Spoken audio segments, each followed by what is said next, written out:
I'm the best ever. I'm the most brutal and vicious and most ruthless champion there's ever been. There's no one can stop me. Lynx is a conqueror. No, I'm Alexander. He's no Alexander. I'm the best ever. I'm the best ever. I'm the best ever. I'm the best ever. Let's start the party. Bonjour, bonsoir à tous et à toutes et bienvenue pour le 53e épisode du Ensclip Wrestling Podcast. Nous sommes dans cette, évidemment, saison 4, épisode 3 et on va en direction de l'Allemagne, ya. Et je suis avec Antoine, ya. Bonsoir à tous. J'espère que vous êtes tous très très bien. Ouais, c'est vrai, direction l'Allemagne. D'ailleurs, c'est la dernière fois de l'année où on parle d'un pleu en international. Et que maintenant, on va être qu'aux États-Unis. Ouais, on va se faire chier, voilà. Bah, c'est vrai que bon, si la foule peut être comme à Denver lors du dernier Raw, ce serait pas trop mal. Mais bon. Oui, bon, ça dépend avec qui, parce que Maxime, bof quoi. Enfin, Maxime. Ouf, Maxime. Après, Maxime, là, tu parles aussi de quelque chose. Ouais, mais les gens, Moi. ils ont popé sur une lariat mal exécutée, tu vois. Non, mais Maxime, va peut-être en falloir faire un débat un jour, hein, parce que elle n'a rien à faire dans le milieu du catch, hein, à part manageuse et encore. Oui, elle est non, pas mais il faut être consentant avec elle. Faut non. lui pardonner un jour. Je dis Oh là bien là. un jour. D'après certaines personnes, elle sera une star des rings. Elle sera une star de ring quand tout le monde sera mort. Voilà ce qui va se passer. Voilà. Ah, et en vrai, Voilà. c'est invraisemblable. C'est invraisemblable ce qui se passe avec Maxime Dupuis. Programme de la soirée Bash in Berlin, évidemment. Évidemment qu'on va parler de Bash in Berlin. On va aussi revenir sur pas mal de news qui ont fait trembler la toile, qui ont révélé plusieurs dessous pas très jojo, mais qui étaient évidemment... on l'avait dit, hein. Enfin, moi, ça fait des années que je le dis, mais bon, de toute façon, pourquoi on écouterait Vinceau qui raconte que de la merde? Donc bon. Voilà. Allez, on va attaquer tout de suite mon cher Antoine, puisqu'on va parler tout d'abord d'AEW. Voilà, il faut quand même qu'on en parle un peu. All In est passé. All In, c'était pas mal. All Out arrive ce samedi. Voilà. C'est tout ce que j'ai à dire. All Out arrive ce week-end. All In, c'était bien. All In, c'était vu en direct. Enfin, en semi-direct, j'ai loupé, je crois, les deux premiers matchs. Je suis arrivé au match de Jericho, donc j'étais en mode, est-ce que je coupe tout de suite le show, là, parce qu'il y a Jericho. Mais j'ai regardé, vraiment plutôt cool. Très très bon pay-per-view avec un excellent main event. Bon, des matchs coupés, raccourcis, parce qu'on a un temps d'antenne jusqu'à 23h, il faut pas dépasser. Voilà. La magie d'AEW à vouloir faire des shows de 3 heures et en ayant 10 matchs. Donc évidemment qu'il y a des matchs que je dois un peu cut. Mais c'était cool, le sacre de Bryan, le retour de Nigel McGuinness dans un ring. Ça, c'était assez exceptionnel. Je m'y attendais pas. Comme tout le monde, personne s'y attendait. Le nombre de dream match possibles qu'il y avait dans ce gauntlet, le Casino Gauntlet match, j'étais en mode oh là là, ce match de merde, il va encore nous casser les couilles. Mais finalement, c'est l'un des meilleurs matchs de la soirée. Avec le main event, vraiment, pas de 5 étoiles de la soirée, mais des bons... Non. Ah non? Ospreay MJF, c'était pas très bien, hein. Bah, en fait, quand t'as vu le Ospreay MJF d'une heure à Dynamite, qui est un 5 étoiles, tu vois celui-là, où en fait, ils ont fait le match d'une heure condensé en 25 minutes, sauf que t'as pas le temps de raconter l'histoire, quoi. T'as pas le temps de raconter, et du coup, bah, tout est rush, et puis la fin, j'ai un peu popé quand même, mais je suis un peu déçu, quoi. Je m'attendais quand même un peu à mieux. Et c'est le désavantage des AEW, c'est que ils ont décidé de cramer un Dream Match en weekly. Voilà. Ils avaient 2 semaines à attendre pour le caler à All-In et faire un énorme combat. Et du coup, ils l'ont cramé. Mais bon. De toute façon, c'est pas le plus important, puisqu'ils ont annoncé Forbidden Door à Londres le 24 août 2025. J'espère qu'on n'aura pas d'autres... un show, par exemple en France, assez important qui arrivera dans la même date, parce que niveau financier, ça va être compliqué, quoi. Mais voilà, c'est annoncé, 2025. Je m'étais chauffé pour aller cette année à Wembley pour All In. J'ai pas la thune, donc je dis non, tant pis. On verra l'année prochaine à Forbidden Door si j'y vais ou pas. Ouais. Mais voilà. Non, mais moi j'ai un énorme problème avec Idem, hein, je tiens à le dire, parce que autant moi les années passées, je regardais déjà au départ, et après de plus en plus j'ai de moins en moins regardé. Maintenant, j'en regarde absolument plus. Mais en fait, enfin, après, dis-moi ton opinion sur ce que je vais dire, mais je trouve que AEW se WWEase, en fait. Je crois que j'ai regardé des extraits de All In un peu pour voir un peu ce que ça donnait. C'est vu que ça faisait hyper longtemps que j'avais pas regardé. Et dans la production, bon, les clips qui durent 2 minutes, genre il n'y a pas de pub, ça c'est très très bien. Par contre, ça c'est vraiment un point positif, je tiens à le dire. Euh, Comparé à VVE où après chaque match, tu as 10 minutes de pub. Au moins chez VVE, bon, chez AEW, au moins c'est efficace, quoi. C'est même un peu trop efficace, même, parce que tu enchaînes très très rapidement, tu même pas le temps de respirer.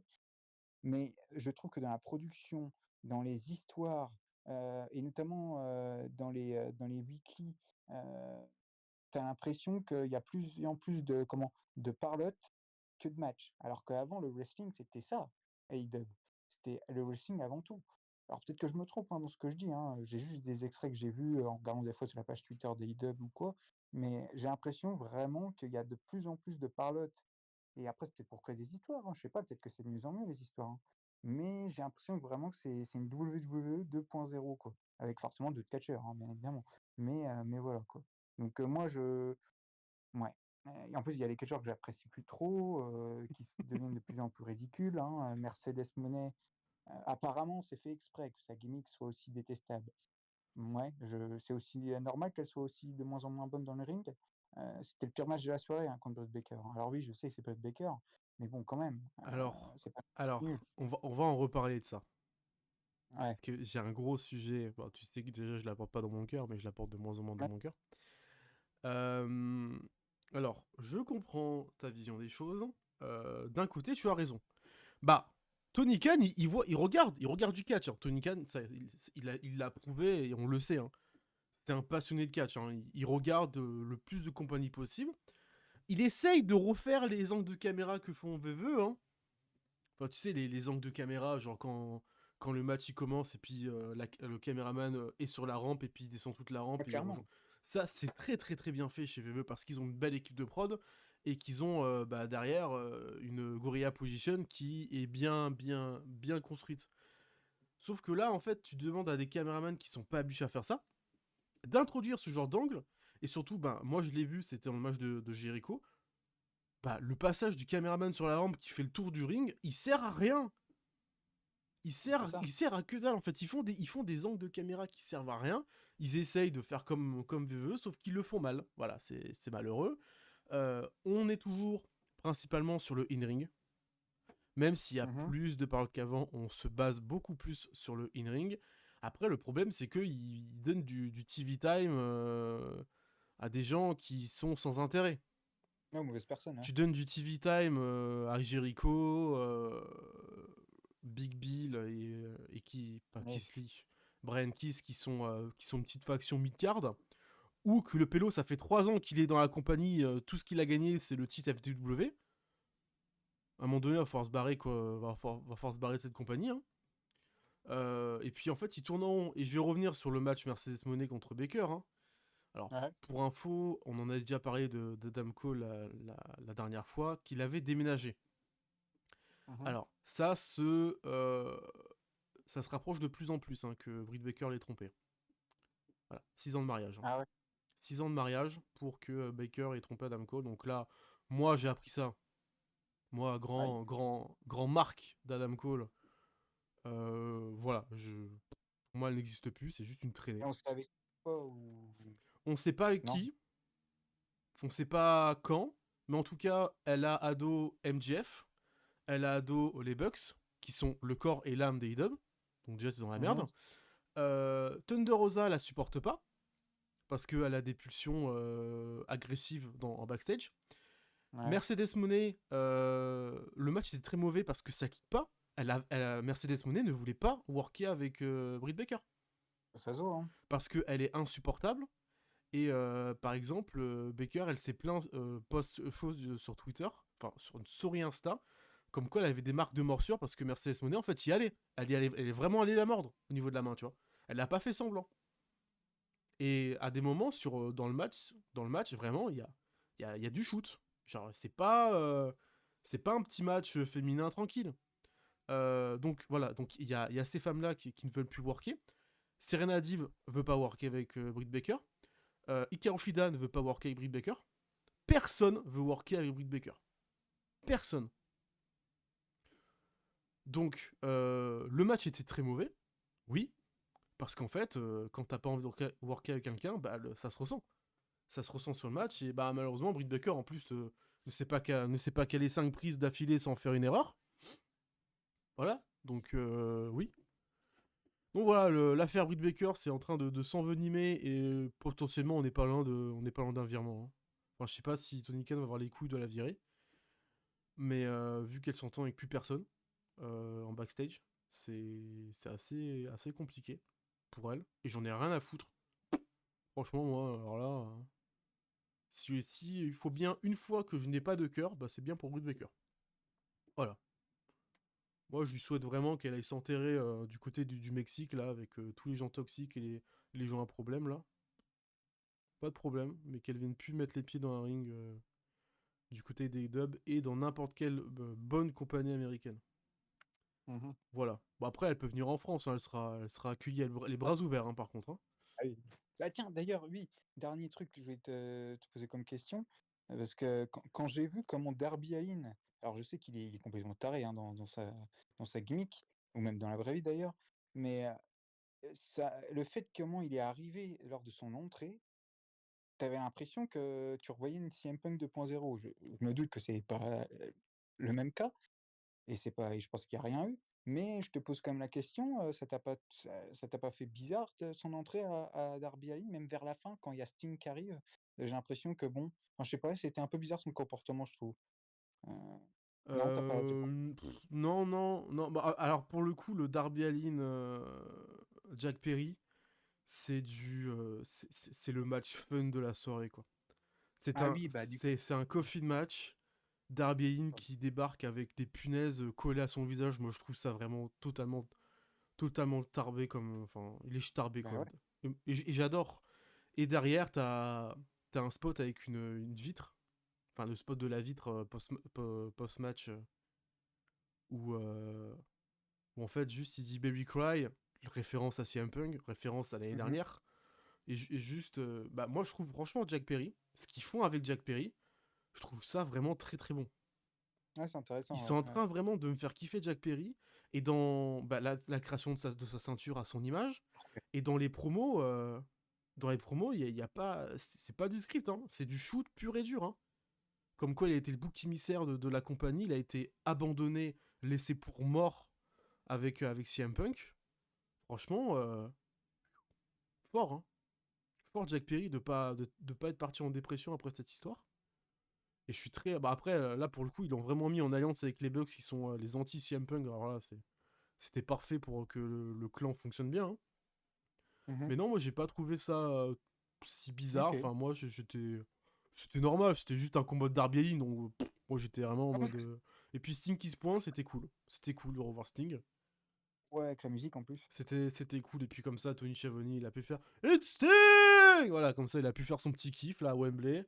Voilà, tout le monde est content. Et puis c'était cool. Mais vraiment, all-in, allez voir. Vraiment, pas pay-per-view de l'année. Enfin, pour ma part, il y en a beaucoup qui adorent All In. Pour moi, c'est pas pay-per-view de l'année.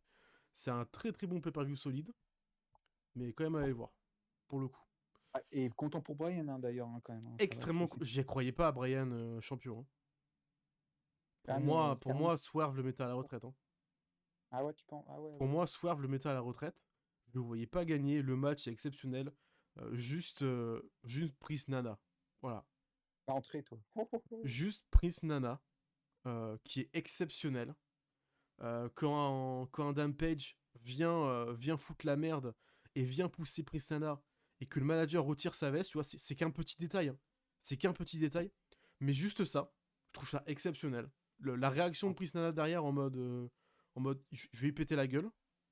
Et au Dynamite d'après All In, Adam Page est dans le ring, Swerve arrive, Pristana il arrive, il fait sa danse avec, il fait la danse qu'il fait comme d'habitude, hein, mais il a un regard noir vers Adam Page.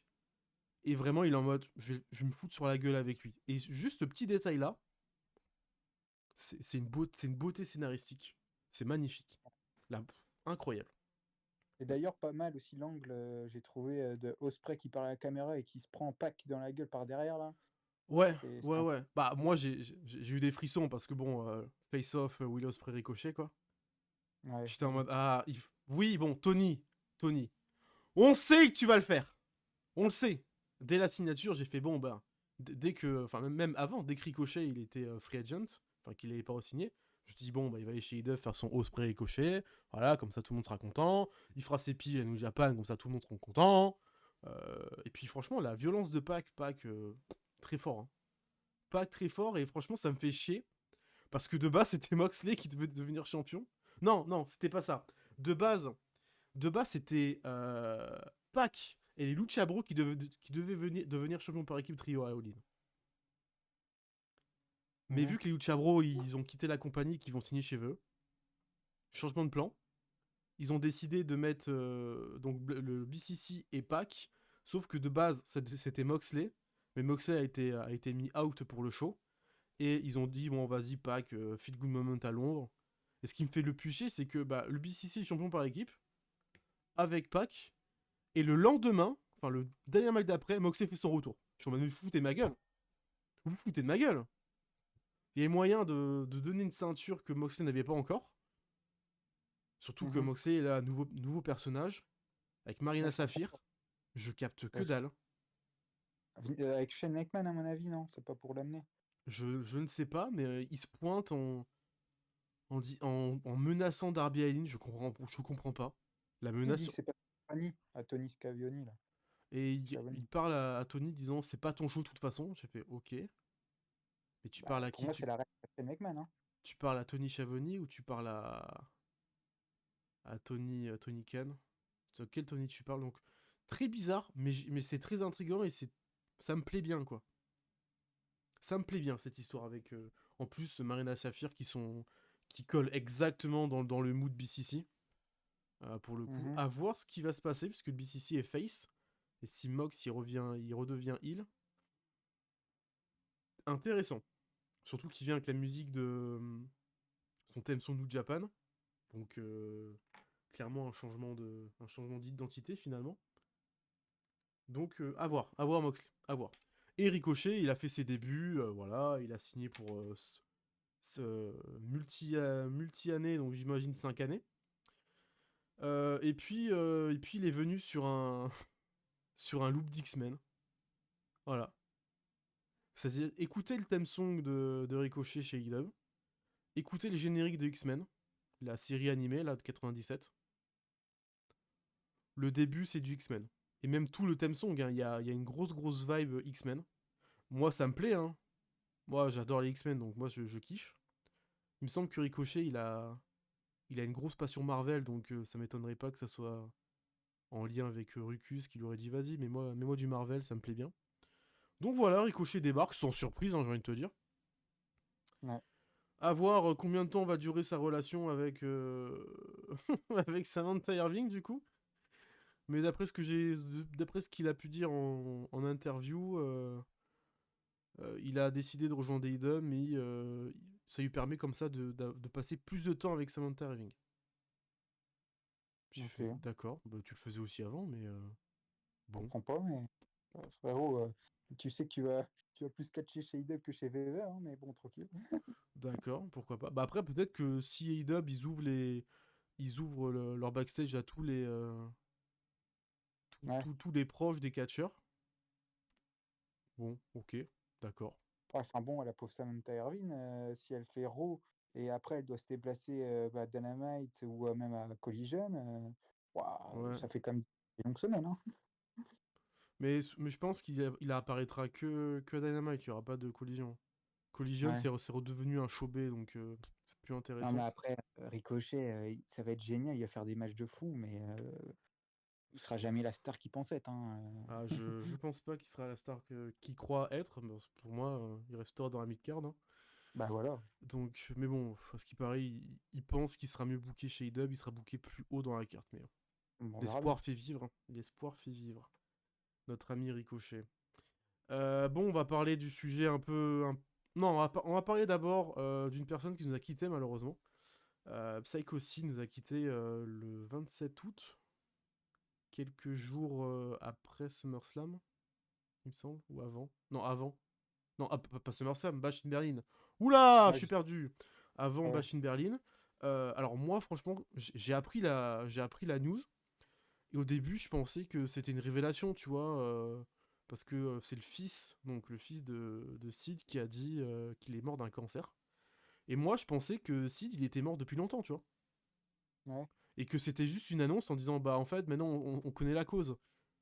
Donc moi, j'étais en mode, ouais, bon, ok, mais de toute façon, on savait qu'il était mort, tu vois. Alors que pas du tout. Pas du tout, Vince, pas du tout. Donc voilà, j'ai. Donc gros drame. Et puis on a eu la semaine en mémoire que la VE nous propose tout le temps. Et puis ça fait chier, quoi. Putain, encore un cancer.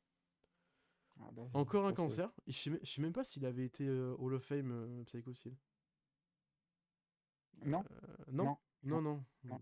Il va se taper le Hall of Fame post-mortem là. C'est dommage, ouais. C'est fait chier parce que franchement, il a une belle carrière chez VE et puis il avait comme un sacré bon personnage. Ouais. Mais bon, certainement, les stéroïdes ont certainement touché un peu plus. Malheureusement. On va aussi parler d'un autre petit sujet sympa. C'est de plus en plus confirmé, mais en 2025, il y aurait un pleu en Italie. Voilà, les Italiens vont enfin avoir leur pleu. Maintenant, lequel? Dans quelle ville? Backlash, Backlash. Backlash quoi? Backlash Vérone, Backlash Roma, Backlash, Milan, Backlash Milan. Backlash Milan. À San Siro. Allez, on y va. Moi, je trouve que ce serait bon, non, je pense qu'ils vont faire dans une arène. Je pense que ce serait la meilleure des choses parce que oui, c'est vrai qu'ils le méritent, hein, le public italien. Apparemment, ils sont hyper chauds et derrière les Français, je crois que c'est eux les plus chauds. Ils sont même plus chauds que les Allemands. Ouais. Mais, euh, mais non, ce serait normal. Et puis nous, vu qu'on a commencé avec Backlash, ils vont faire pareil. Et nous, on aura Money in the Bank, peut-être, un truc comme ça, ouais. Moi, on aura peut-être un truc un peu plus haut. Parce que pour l'instant, c'est prévu qu'il revienne en 2025. Après, Ouais, on n'a pas plus d'infos pour le coup. Bon, après, il faut lire entre les lignes, hein. On n'a pas d'infos officielles, il faut avoir des sources, il faut avoir des contacts. Moi, j'ai des contacts, donc je peux me permettre de vous dire ce genre de choses. Mais s'il y a pas pleu en France en 2025, me sautez pas à la gorge, hein. Calmez-vous. bah, moi, je t'avoue que j'ai un petit peu peur que ça se rendez-vous en 2026. Parce que ils vont faire l'Italie, ça c'est sûr. Donc, ils vont faire Backlash Italie. Et pour Money in the Bank, ou même, je sais pas, peut-être Bash, vu qu'ils vont peut-être faire un Bash in France ou je ne sais pas quoi, je pense qu'ils vont faire dans d'autres pays européens. Pourquoi pas en Espagne ou en Angleterre, bien évidemment, ils vont venir en Angleterre, ça c'est annuel, c'est normal. Mais je sais pas, peut-être en Irlande avec Sheamus, un truc comme ça. Je pense qu'ils vont faire ça. J'ai un petit peu peur pour la France. Ils vont revenir Bah, en il y Australie. aura, il y aura un clash in Irlande, du coup. Ouais, Clash bah at ouais, the Castle Irlande. ouais, je pense que ce sera ça. Il y aura un clash at the Castle Irlande, et puis tu auras peut-être un ou deux pleux, étant donné que les séries, c'est où cette année? C'est au State ou c'est au Canada? Non, non, là, c'est ailleurs, c'est tout aux States, je sais plus c'est quoi, mais je crois que c'est peut-être Los Angeles ou je sais plus.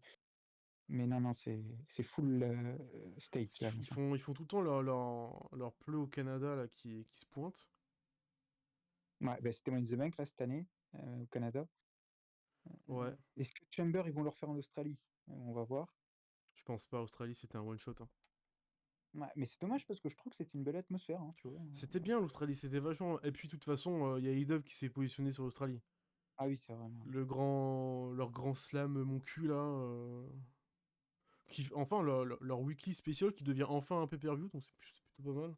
Il a enfin compris Ouais. qu'il fallait peut-être faire un pay-per-view et que et que 4 heures c'était pas suffisant en 2 semaines, quoi, donc il faut mettre un peu perdu. Maintenant, on va parler du sujet un peu dramatique qui a fait bousculer un peu toutes les ondes, le catch en France.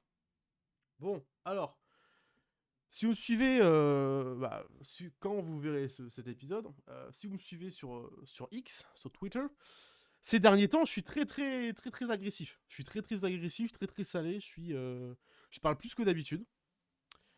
Parce que, tout simplement, il y a, il y a des propos, il y a des choses qui sont dites que je ne tolère pas, que je n'accepte pas. Donc, je suis dans une conversation avec pas mal de personnes et j'entends parler des choses, hein, évidemment. On entend, mais on dit rien. Ce que je raconte sur X et ce que je raconte dans les pods, j'essaie aussi de me censurer pas mal pour pas tout dire, parce qu'il y a des personnes qui peuvent être en danger derrière. Donc, je ne dis pas tout. Mais le dossier Amal qui est sorti, qui parle de Tristan Archer, ce sac à merde que je dis depuis longtemps que c'est un sac à merde, hein, je l'ai sur un show, je crois. Sur un show, il devait être là. Et je devais être là, je devais être au show, parce que c'était dans le sud. Tu vois, c'était encore dans le sud, quand j'allais sur les shows du sud. Et j'y suis pas allé, j'ai fait non, mais je le sens pas, tu vois. Genre, ce gars-là, je le Mhm. sens pas. Genre, dans les interviews, dans les entrevues, même à la télé, tu vois, quand il était chez VE, je sentais pas le pélo. Je me dis non, mais bizarre lui. Vraiment bizarre. Ouais. Et même dans les matchs, hein, bon, après, en parlant, j'ai rien à dire, hein, il se débrouille, hein.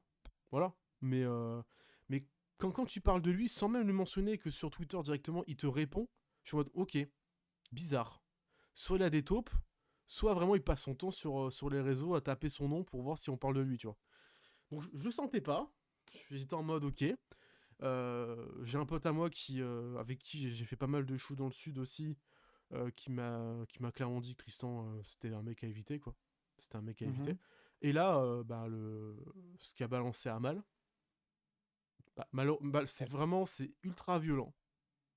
Ouais. Et, et surtout que ça révèle principalement que les gens ont donné beaucoup de pouvoir à ce gars-là, quand même. Il faut quand même dire que pendant quelques mois, c'était le booker de la VXV. Mhm. La compagnie en Allemagne où était Gunther, Ludwig Kaiser, tout ça. Il a été booker là-bas, il s'est booké en tant que champion, hein. C'est fou. APC l'a booké, Rix l'a booké, la bagarre l'a booké, BZW, alors eux, entre les droits d'auteur sur leur nom, le changement de nom, parce que c'est bizarre qu'on soit passé de Bodyzoy à Bunger Zone.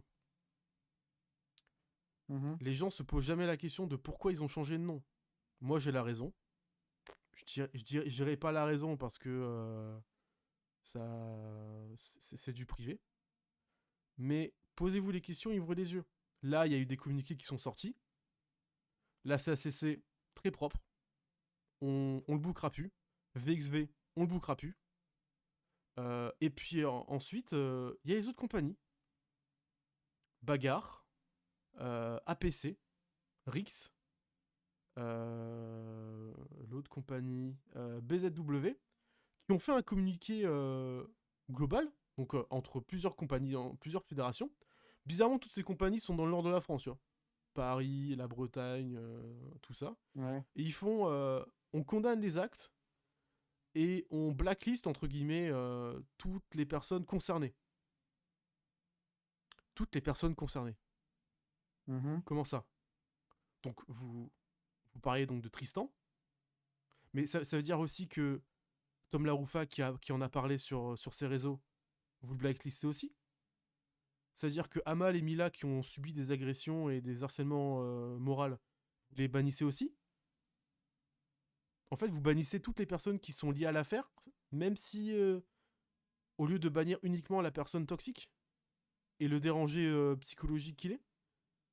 Euh, donc voilà, donc je veux pas appeler au boycott parce que ça servira à rien et j'ai pas une aussi grosse puissance que d'autres personnes, que d'autres soi-disant influenceurs catch, hein, évidemment, hein, quand on est influenceur catch, qu'on parle de catch français mais qu'on ferme les yeux sur un Mmh. catcheur parce que c'est notre pote, désolé, mais non, à un moment donné, non, juste non, en fait. Euh, quand tu vois que le plus gros influenceur catch, quand même, la personne qui est censée représenter l'image du catch en France, hein, en tout cas sur YouTube, en termes de vidéos, en termes de Twitch et en termes aussi d'images, dit rien. Non, mais c'est fou. Silence radio, alors qu'on est sur une affaire quand même assez grave de harcèlement moral, harcèlement sexuel, agression, violence conjugale, qu'il y a eu des mesures d'éloignement, et aussi, attention, très très fort, hein, révélation, moi c'est ce que je pensais, hein, qu'il soit pas dans la sécurité de Backlash quand VE était là. Je me suis dit, il n'y a pas Tristan, c'est que, bah, ouais, Bah oui, il est. C'est un point de plus, comme quoi je sentais pas le type. Et la révélation que il a été écarté parce que Amal a dit non. Parce que ouais. Mike D était là et que Amal, étant donné qu'elle était avec tous les potes qu'ils ont. Donc il y avait Gleban, il y avait Kuro, il y avait Mike D, il y avait Tom Laroufa. Étant donné qu'ils étaient un peu en voiture ensemble à venir au show, elle a pas voulu que Tristan soit là. Il a été retiré par VVE. Et puis voilà, très très bien. Là, bon, VE, on en parlera juste après de VE, ce qui se passe. Que bon, Oui. eux aussi sont un peu en demi-teinte des fois, hein. Ils sont un peu en demi-teinte. Donc il y a toute cette affaire. Il y a des gens qui sont en silence radio alors qu'ils doivent parler. Ils doivent dire des choses. Et surtout, il y a des compagnies, bah, les compagnies BZW, Rix, APC, la WPE, Catch en Essonne aussi, Béziers. On va mettre euh, la fête de Béziers, on va la foutre aussi dans l'eau, là, l'association Béziers de Catch, là. Faut les boycotter. Faut les boycotter. Faut pas donner de l'argent à ces gens-là. Faut pas donner de l'argent à toutes les compagnies qui ferment les yeux sur ça parce que officiellement ils ont pas dit ils ont pas dit qu'ils ne bookeraient plus Tristan tant que l'affaire est en place. Donc à voir ce qui va se passer avec l'avenir de Tristan, mais j'espère un avenir sale. Franchement, j'espère qu'il aura le plus de mal possible à trouver un taf, que ce soit dans le catch ou en dehors du taf.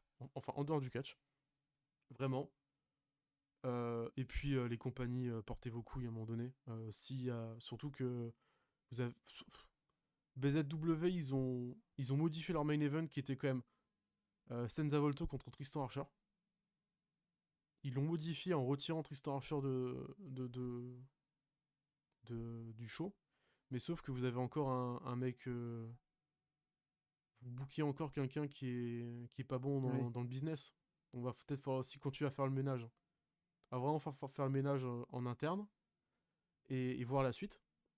Parce que là, si les gros influenceurs continuent à fermer les yeux, bah désolé, mais dans le système de la loi, je suis pas avocat, j'ai pas fait des études de loi, mais j'ai assez bouffé autour de moi. Il y a eu pas mal de poursuites au tribunal, donc après ça, c'est des affaires perso, donc je l'étale pas directement.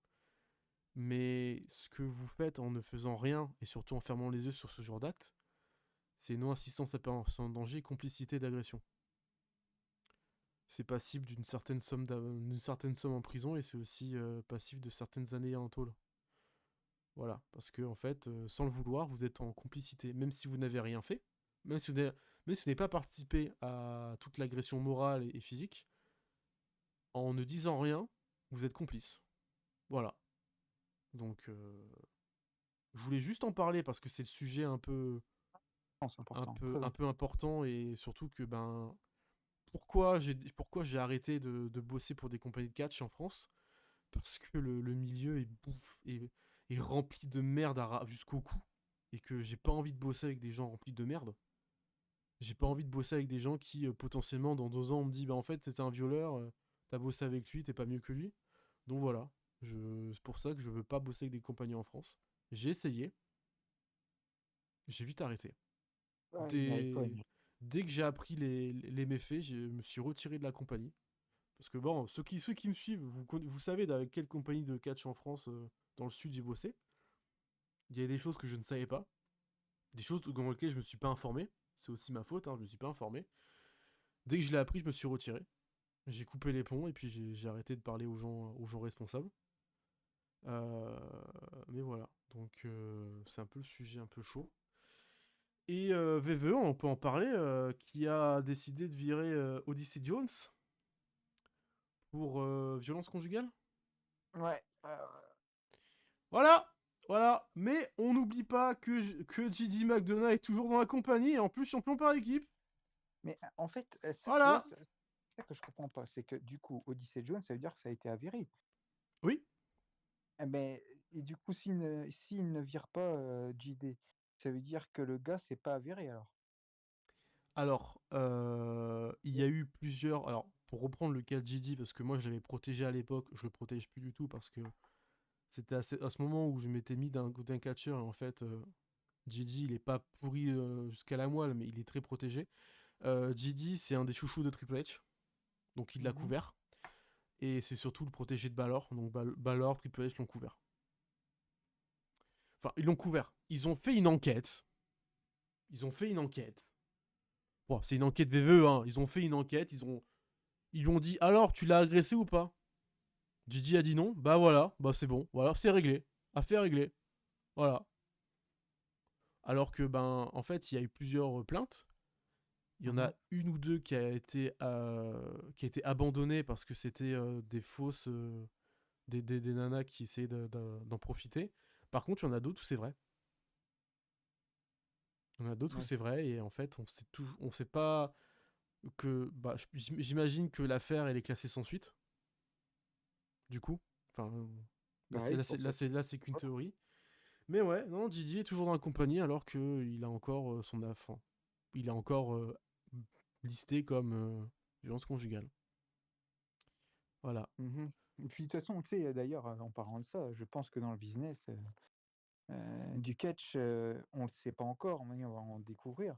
Mais il y en a plein, plein, plein, plein, plein, plein, plein, hein, de gens qui, là, on ne soupçonne pas, mais qui ont soit des viols, qu'on fait des viols, des agressions, tous ces types de choses, hein. Vraiment, hein, j'en suis sûr que là, on- il y en a encore, hein.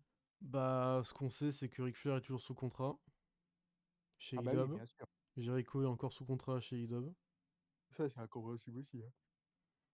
Il y a plein de noms hein, qui sont. On connaît les noms et ils sont encore sous contrat et je trouve ça quand même toujours aussi insupportable. Surtout pour les victimes, quoi. Donc, comme je l'ai dit sur Twitter, tout mon soutien pour Amal. Je sais qu'elle est très très bien entourée. Donc, il n'y a pas de problème dessus. Je sais qu'elle a les soutiens pour avancer. Et, euh, et aussi, je sais que ce qu'on dit, les multi-fédérations françaises, comme quoi ils la bouqueraient pas, elle a pas besoin de ça. Elle Mhm. a pas besoin de ces fédérations qui sont pourries jusqu'à la moelle. Et peut-être qu'à la sortie de ce pod, j'aurai toute la compagnie de catch FR qui me tombera dessus. Ils me sont un peu tombés dessus. Hein. Kokori Catch m'est un peu tombé dessus pour des propos que j'ai dit qui, d'après eux, sont faux, alors que moi j'ai des sources sûres que l'inverse. Mais bon, après voilà, c'est encore une fois les gens qui manquent d'informations et puis tombez-moi dessus sur Twitter, y a pas de problème. Je m'en bats les couilles. Moi je dis des choses, si ça déplaît, tant pis, hein, je m'en fous. Bah, tu vois, là, par exemple, l'une des plus grandes compagnies d'Europe, la WXW, qui te fait un très bon communiqué, c'est bien ça, tu vois. Bah, le communiqué, il a duré, il a été fait en 10 minutes. Bah, voilà. On, on bouquera plus Tristan Archer. Les fédérations Ciao. françaises de catch, elles ont mis 24 heures à écrire un communiqué fait sur Paint. 24 heures. Je peux comprendre hein, que bon, Amal, elle a choisi quand même le mauvais créneau horaire. Elle a décidé de tout balancer à 19h. Enfin, 18h et que les gens ils bossent plus à 18h. C'est logique. Mais quand même, 24 heures pour écrire un communiqué sur Paint disant ah ben, on va le retirer des shows. Bande de sous-merde. Bande de sous-merde. Voilà, bon, on va clore ce chapitre-là pour passer à la suite. Mhm. J'ai sélectionné quelques petits commentaires qu'on avait eu la dernière fois. Vous nous avez beaucoup écrit. Vous nous avez Attends, juste écrit. deux petites news quand même très importantes, Vas-y. que peut-être oublié. Non, mais ça va être rapide, hein. Bon, ça, on le savait déjà depuis des semaines et des mois, mais Julia qui a fait. Oui, putain, oui, bah, j'ai pas vu nos merci, mais j'ai vu qu'elle avait été débarquée à nos merci. Ah, Oui, et franchement, claque, hein. Ah non, mais là, vraiment, ils l'ont bien, en plus, je trouve, un peu bien make-up et tout. Là, elle a une aura. Hop, hop, hop, hop, c'est une future star du main roster. C'est déjà une star, hein. Ouais, bah oui, c'est déjà une star, mais je veux dire, non, non, franchement, chapeau. Et puis, la deuxième petite news, euh, Joe Sitor, le nouveau commentateur de Raw, t'en as pensé quoi? Oui, j'ai pas trop compris. Je me suis dit, ah bah tiens, Michael Cole, il est encore en Allemagne, tu vois, je me suis dit ça. Hein. Donc c'est un nouveau commentateur? Il va prendre la place de. En fait, tu sais, vu que USA, ça y est, Fox, c'est terminé. Ouais. SmackDown, c'est sur USA maintenant. Je crois que c'est ce vendredi-là ou peut-être l'autre. Bref, vous verrez. Et du coup, Michael Cole, il bascule avec Corey Graves sur SmackDown. Et du coup, à Raw, ce sera Wade Barrett, qui est très très bien, avec Joe Sitor, le nouveau là, qui vient Ok. de la Ouais, non, NFL. il a une voix particulière, mais j'aime bien ses interventions. C'est pas mal parce que c'est un nouveau style, un peu en mode commentateur sportif. Oui, On voit tout tout à fait. ça. Il Et a, c'est il a une voix où vraiment je pourrais regarder de la NBA sur sa voix, tu vois. Bah, c'est ça, ouais, c'est du play by play, pardon. C'est pas mal, ouais, ouais. J'aime bien. Après, il va mais ouais. En plus, il est aligné avec Wade Barrett, qui est un puriste du catch, donc pas de soucis là-dessus. Et puis Barrett, intervention auprès de Drew McIntyre, très propre, hein. Beaucoup aimé, hein. Ah oui, Beaucoup ouais, aimé ce qui s'est. J'aime bien ce qui est en train de se passer autour de l'un. Comment dire De la. Putain, mais j'ai plus les mots, bordel! Euh, des actions de Wade Barrett dans la rivalité de Drew McIntyre, étant donné c'est qu'ils bien. sont du même, entre guillemets, continent, même si Angleterre, c'est pas un continent, mais du même anglo-saxon pays. Voilà, on va dire des mots bizarres, comme ça, personne ne comprendra à part moi. Oui, du Commonwealth, voilà, du Commonwealth, Du voilà. Commonwealth, voilà. Pouah, putain, j'avais plus le terme. Alors que je fasse une révision, hein, parce que là, ça va être dur, hein. Non, mais ouais. Voilà, voilà. Très bien. Donc, je vais relire un peu les commentaires. Je vais prendre les commentaires. Le commentaire de Nike qui nous a dit qu'il y a quelques temps, il nous avait dit que Reigns serait face. Et étonnamment, c'est ce qui est en train de se passer actuellement avec son petit run de face. Oui, c'est vrai. Tu nous l'avais dit. On n'y croyait pas à ce moment-là. Mais c'est vrai que l'histoire a changé, que maintenant il est passé face. Euh, c'est vrai. Il répète en plus que j'avais répondu que non, ça serait de la merde. C'est bien, tu as retenu, tu m'écoutes, merci. Et que plus jamais il devrait être face. Et ben, t'as vu la réaction du public à son retour, alors c'est qui avait raison? C'est qui? Oui, bon, on va se calmer, hein. J'en dis des choses, hein. J'en dis des choses. Pas à peine de me rappeler qu'à chaque fois que quand je dis que quelque chose c'est de la merde, il faut toujours le ressortir quand vous avez raison. J'ai compris. Je vous écouterai, hein, voilà. Si vous voulez, on fait un petit tribunal sur Twitch, hein, vu que c'est à la mode, et on se bat, et on se bastonne, et on fait un quiz. Comme ça, voilà, tout le monde est content. Sinon, Alidja qui nous rapporte que le Radio Observer a dit que NXT UK n'est plus du tout. Enfin, NXT Europe.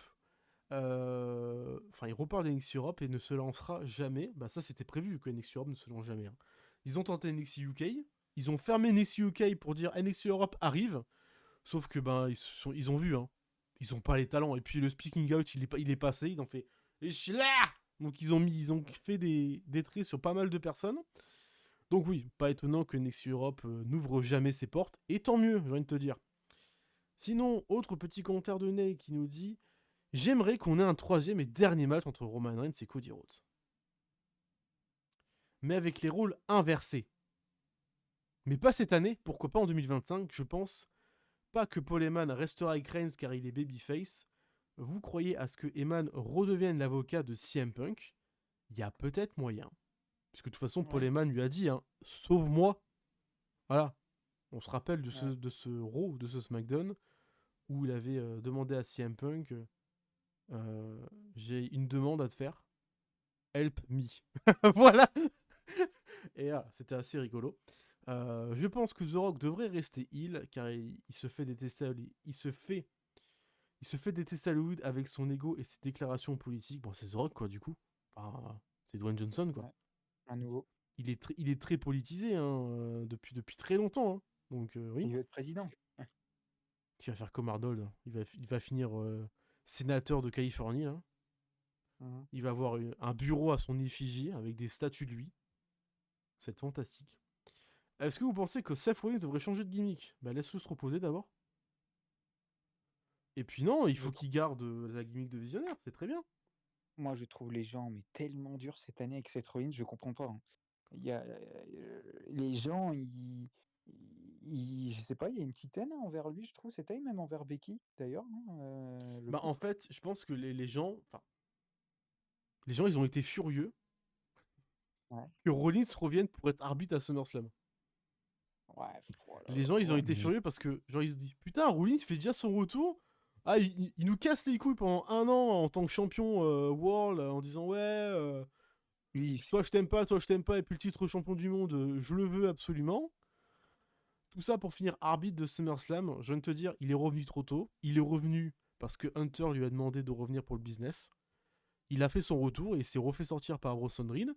Comme ça, il continue à prendre du repos et à être profiter des semaines avec sa femme. bah, c'est ça, hein. Putain, mais laissez-le respirer, bordel. Putain, et Donc, s'il a envie de revenir en octobre, il reviendra en octobre.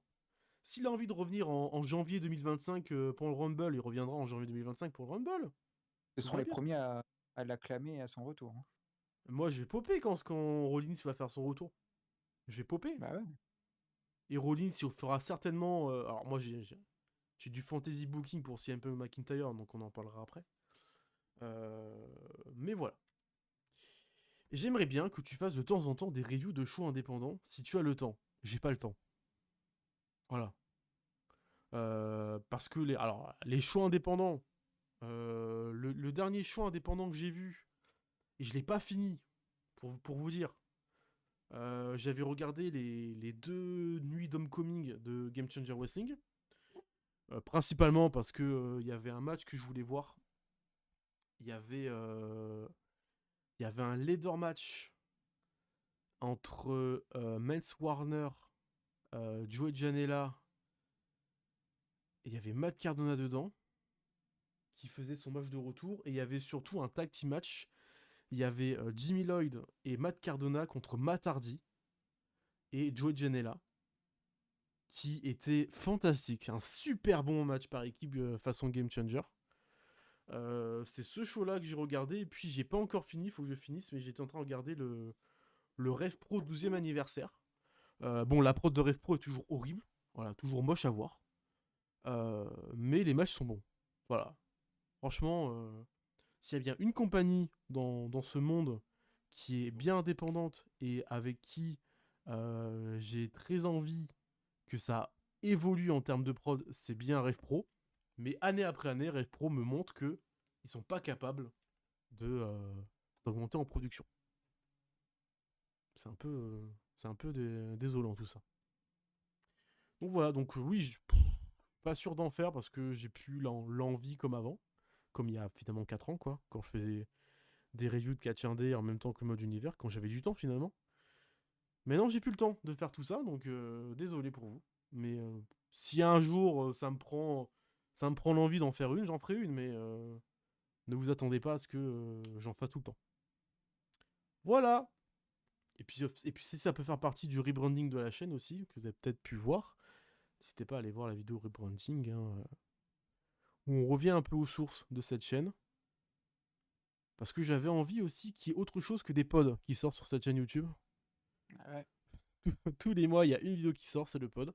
J'avais envie qu'il y ait autre chose qui sort. Et il y a d'autres choses qui vont sortir. Donc restez connectés à la chaîne YouTube qui s'appelle maintenant juste Vinceau. Voilà, parce que c'était ma marque de fabrique, donc j'avais envie de garder ça. Bah, Donc c'est voilà. normal, hein, tu reviens aux sources. Du coup, Vince O, haute source. Eh ouais, eh ouais, Putain, eh il est ouais. bon. Oh putain, qu'il est bon. Oh là là, mais qu'il est bon. Bien, t'es tellement bon qu'on va passer à Bash in Berlin. Ouais. Voilà. Le Pleu en Allemagne à l'Uber Arena. Diffusé le 31 août, heure française, c'était 18h. Euh, 19h. ouais, 18h le kick-off et. Enfin, non, 17h le kick-off et 19h le show. Ouais, ils ont fait un super kick-off dans l'entrée de la Uber Arena. Très bien, Très cool. J'aurais bien aimé qu'ils en fassent un devant l'arène de carrément. Lyon, hein. Mais bon, c'est pas grave. Les commentateurs allemands qui étaient présents, contrairement à leur présence au SmackDown qui était pas là, quoi, du coup. Du coup, Ambiance décevante à SmackDown, hein, contrairement ambiance au très rêve. très très décevante à SmackDown. Je m'attendais à ce que ça fasse du boucan et en fait Non. ils se sont un peu réveillés pour Bash in Berlin, même si c'était pas non plus exceptionnel, hein. Non, non, oui. Et évidemment, le theme song de ce show, Ratata, Ratatatata, de Baby Metal, avec cette fois un feat de Electric Callboy, groupe électro-metal allemand, que j'aime beaucoup. Ouais. Franchement, Electric Callboy, allez écouter, c'est vraiment très cool. J'étais tombé dessus sur YouTube un soir où je voguais dans mes écoutes, et je tombe dessus, et franchement, vraiment très cool. Très très cool, et puis la reprise avec Baby Metal est sublime, je trouve. On va commencer cette review avec l'opener. Et quel opener, mon cher Antoine, quel opener. Le titre Undisputed WWE Championship de Cody Rhodes qu'il défend face au sang de la veine, hein, Kevin Owens. Kevin Owens, grosse pop. Parce que c'est Kevin Owens après tout. Tout le monde aime Kevin Owens. Exactement. Suivi d'entrée de Cody Rhodes, grosse pop aussi. Poignée de main entre les deux hommes. Alors, j'ai mis poignée de main en avant-match, sous les chants des Allemands, je capte R. Voilà, j'ai rien Ah bah, compris. oui. Pendant tout le show, ils ont fait leur chant. Nous, tu vois, on était un peu, des fois, on faisait un peu de l'anglophone, tu vois. Mhm. Des fois, on faisait des chants en anglais pour pas perdre non plus d'Américains. Là, franchement, ils étaient dans leur délire. C'était bien, hein.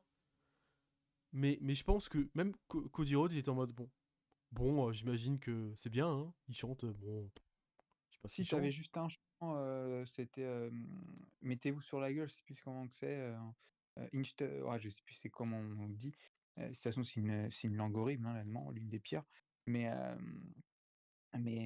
non, mais en tout cas, l'ambiance était là au rendez-vous au début du match, quoi. J'ai vu sur une fan cam, que les commentateurs allemands, avant le début du show, ils ont briefé le public. Oui! Ah Ils oui, ont ça marche bien. briefé le public pour dire, ouais, quand il y a un compte, il faut dire un, deux, simplement deux, Ouais, Zwei, dans leur Nein, langue. ouais. Et je suis en mode, attends, ils ont besoin de briefer un public pour ça, alors que nous, genre, c'est naturel. Genre, je suis en mode, ah ouais, mais en fait, on est intouchable. On est intouchable. Genre, nous, on a pas besoin de briefing, eux, ils en ont besoin. J'avoue que Non, c'était un peu abusé. non, mais à quel moment les Allemands, ils se sont dit, on va faire mieux que les Français? Non, on est juste intouchable. Les Anglais, on les bouffe, les Allemands, on les bouffe, les Italiens, on va les bouffer. On est juste intouchable. Tu sais, Tu m'étonnes qu'ils veulent tous revenir en France pour catcher. Voilà. là, tu sais, tu parles d'ambiance, mais honnêtement, bon, attention, on va pas, là, on est un peu méchant, mais il y a eu une excellente ambiance, hein, en Allemagne, hein, vraiment, faut le dire. Mais je trouve que même les Anglais, c'est mieux, hein. Bah, les Anglais, depuis des années, c'est mieux, hein. Et pas que dans le catch, hein. Vraiment, je- À je- Wembley, quand même. Stade gigantesque ouvert, on les a entendus, hein. ah bah oui, hein, c'est pour ça, moi, je pense que dans l'ordre, c'est France, Angleterre, bon, Italie, on verra, mais je pense que les Italiens, ils vont vraiment péter. Puerto Rico, Euh, c'était pas mal, hein, aussi, hein. ah oui, puis Puerto Rico, putain, c'est Puerto con, le Rico, c'était Canada. bien, hein. Ouais, Puerto Et Rico, ensuite, Canada. on peut mettre la faute sur. On les a pas très bien entendus parce que l'arène était immense. La Uber Arena, c'est une putain de grosse arène. Ouais, Donc on peut comprendre. Mais ils étaient plus nombreux. Donc normalement, ils auraient dû faire plus de boucans. Ça n'a pas ouais. été vraiment le cas. À part sur l'entrée de Gunther Et encore, Et d'Orton, où c'est vraiment ça peut-être. Et et encore, c'était Orton. décevant. Ah, c'était décevant. Ah, Les... Gunther, c'était non, moi j'ai trouvé, hein. Ouais, mais Orton, ils ont pas chanté, hein. Ils ont pas chanté Ah autant oui, ils ont que chanté, qu'ils mais avaient bon, je promis, crois hein. là, on en reparlera, mais l'entrée d'Orton, elle a un autre côté, charismatique, quoi. Ah non, mais Orton, Ah non, on en parlera. c'était la Gaule, hein. C'était la Gaule, hein. Bien, j'ai pas noté grand chose dans ce match. Voilà. J'ai Ouais, même pas noté la durée des matchs. Ah, j'ai même pas noté la durée de ce match. Oh putain. Oh, Vinceau, là, ça y est, il commence à oublier la durée des matchs. la retraite. Ah, mais la retraite, là, mec, c'est plus que la retraite qu'il faut, hein. Alors, Bash in Berlin, ce match-là, il a duré 26 minutes 10. Alors, Quand même, hein, moi, j'ai un peu. Si j'ai un bémol de ce show, c'est la durée. Si j'aurais un bémol à mettre dans ce show, c'est la durée des matchs. un peu long. On reparlera du strap match, hein, mais il y a des matchs, c'est long, hein, putain. L'opener, très bien, hein, 50-50, chacun se donne, ils se donnent des coups, ils se les rendent. Franchement, super combat. Cody Rhodes, Kevin Owens, super combat. Et j'adore, bon, vous savez que j'adore Kevin Owens, hein, le selling de Kevin Owens. Ouais. Sur, sur un moment donné, surtout qu'en plus, l'histoire se joue sur le genou de Cody Rhodes. T'es pas à 100%. Je vais te briser en deux si on combat. Et Cody Rhodes qui dit mais je suis à 100%, t'en fais pas pour le genou. Mais tu t'es tenu le genou pour rentrer. T'es pas à 100% avec ton genou. Et dans le match, à plusieurs moments, il est en mode. Il se maudit en disant putain. Là, je peux lui briser les genoux, mais si j'attaque par derrière, il va croire que je suis Oui, Kevin Owens et que en fait, j'ai trahi tous mes partenaires. Sauf Kofi Kingston, je suis encore désolé, mais ça c'était exceptionnel. Genre, il a aucun remords sur Sami Zayn, son frère d'armes. Par contre, Kofi Kingston, désolé mec, hein, vraiment, my bad. Hein. Mais tous les autres, ouais. rien à foutre. Hein. Il a bien raison de pas s'excuser sur Chris Jericho. C'est ce qu'il méritait, ce fils de pute. Il a bien raison. Il a bien raison. Et il s'en veut à plusieurs reprises et Cody le gifle à un moment donné. Et là, il pète un fuse. Il fait bon, ok, je te nique le genou. Voilà. Petit coup dans le genou, pop-up pour rebond sur la prod, mais il le fait pas parce que il a des remords. Il veut pas. Il veut pas blesser. Il veut pas blesser Cody Rhodes. Il a mis un petit coup de pied quand même pour Oui, il y a un petit coup de pied un peu sauvage. Mais sinon, il veut pas non plus faire trop mal à Cody Rhodes. Il remonte dans le ring. Stunner. Je m'attendais à la victoire. Dégagement. Il se relève. Les deux crossroads. Le troisième qui est reverse. En stunner. Nearfall à nouveau. Je suis ah putain. Ça y de est. fou là. Là, dès le petit spot à l'extérieur, là on est dans du finish en match. C'est un poil décevant parce que ça me fait un peu chier qu'on on passe directement en finish en match. Ils auraient pu faire autrement parce que bon, là on peut critiquer la fin des matchs de Cody Rhodes qui sont tout le temps les mêmes du coup. Oui, c'est vrai. Ça. Et Owens tente une swanton bombe, renversé avec les genoux, crossroad et victoire de Cody Rhodes. Tu vois, là, je reste sur ma fin. Là, le match il se finit. Je suis en mode putain. Oui, oui, bah oui. Putain, fait chier parce que j'en voulais un peu plus. Ouais. J'en voulais un peu plus, qu'on retire un peu ce moment trop de finisher pour dire non, il a quand même perdu avec 3 crossroads parce que c'est Kevin Owens, quoi, c'est quelqu'un de fort. Mais sauf que en fait, t'en as fait 3 sur ce Sikoa. Sauf que ce Sikoa, il a rien fait pour que il mérite 3 crossroads pour gagner un combat. Donc voilà, il y a cette fin de match, je reste sur ma fin. Et post-match, Owens, il est frustré. Moi, je me dis putain, turn frérot. Il est frustré, poignée de main, câlin avec Cody, et il frappe la caméra. Je suis en mode ok. Genre le caméraman était trop près, il a dit vas-y, frappe-le là. Et il soulève le bras de Cody Rhodes. Je me dis putain, il y a un fond de jaune noir, je fais eh merde, dommage. Ouais. Mais à surveiller parce que il y a peut-être un heel turn en préparation là. Ah, Là bah, c'est clair. ça sent le heel turn. Ça sent bon le heel turn. En plus ça sent le bon heel turn du coup. Ouais. Non, mais du coup, ta note 4 un quart. 4 un quart, ouais. Ouais, non, mais t'as plutôt bien résumé. C'est vrai que concrètement, il n'y a pas grand-chose à dire dans ce match parce qu'il n'y a pas non plus des spots où genre, tu notes, genre tu dois faire pause sur ton stream parce que tu dois noter tout ce qui se passe. Non, c'était pas tellement ça. Par contre, c'était agréable, hein, on peut pas nier. Il y avait bon, le public était bien dedans, donc c'était cool. Euh, bon, Kevin Owens, malheureusement, dans ce genre de match avec Cody, on se doute déjà de la fin. Donc ça, c'est un peu dommage. Il y avait pas tellement de suspense. Le suspense, c'était dès le début, est-ce qu'il va turn? Bon, tu l'as expliqué, il n'a pas turn, mais on a hâte de voir les prochains SmackDown parce que, comme tu l'as dit, bah, ça va arriver et ça risque d'être génial. On va voir contre qui? Est-ce que ça sera contre Cody ou est-ce que ce sera sur un autre face? Bon, ben, on verra bien. Peut-être que, je sais pas moi, je te donne une idée comme ça, hein.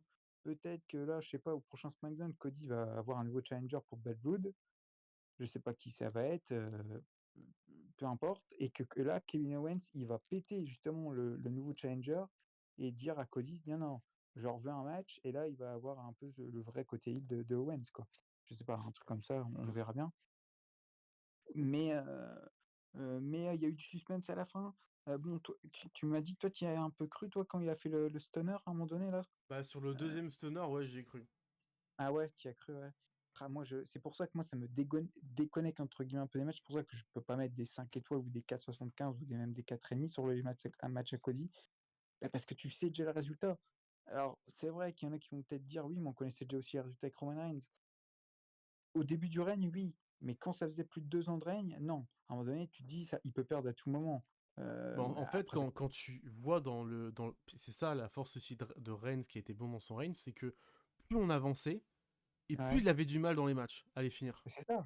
Et tu te dis, putain, ok, là on n'est pas loin de. Il fait une erreur, et en plus, bah, face au Uso, il a fait une erreur, hein, Ouais. perdu.